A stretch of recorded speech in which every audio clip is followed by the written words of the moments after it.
ఈరోజు మనం గోంగూర పప్పు చేసుకుందాం. ఒక కట్ట గోంగూర తీసుకుని ఆకులు మొత్తం కోసి పెట్టుకోవాలి కడిగి. ఒక గ్లాస్ కందిపప్పు, 4 పచ్చిమిర్చి, ఒక టమాటా, ఒక ఉల్లిపాయ,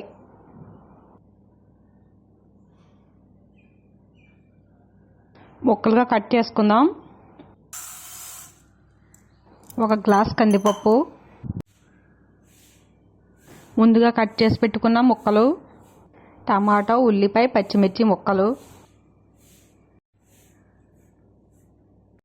ఇప్పుడు పప్పు ఒకసారి కడుక్కున్నాను. 2 గ్లాసుల వాటర్ పోసుకుంటున్నాను.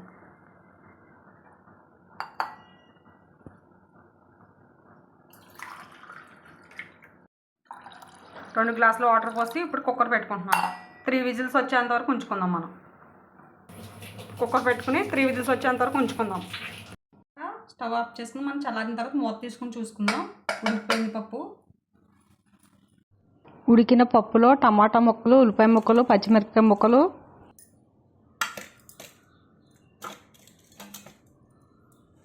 రెండు మూడు సార్లు కడిగి పెట్టుకున్న గోంగూర కూడా వేసుకుందాం. ఇప్పుడు కొంచెం చింతపండు, గోంగూర పుల్లగా ఉంటుంది కాబట్టి నేను ఒక కాడ మాత్రం వేసుకున్నాను. 1 స్పూన్ కారం,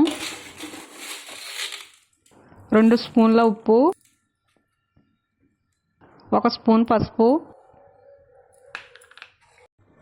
ఒక చిన్న గ్లాస్ వాటర్ పోసి ఉడికించుకోవాలి మూత పెట్టి. 10 నిమిషాలు ఉడికించుకుందాం.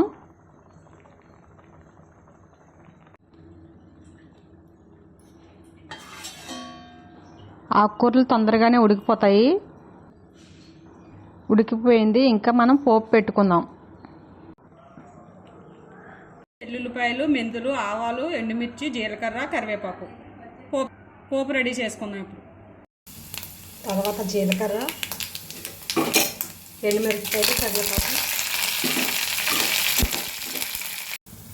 పోపు రెడీ అయిపోయింది. మనం తాలింపు చేసుకుందాం.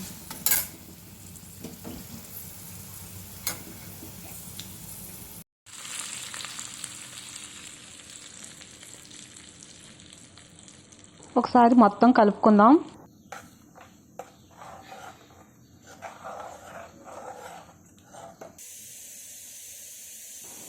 కొంచెం కొత్తిమీర వేసుకుందాం.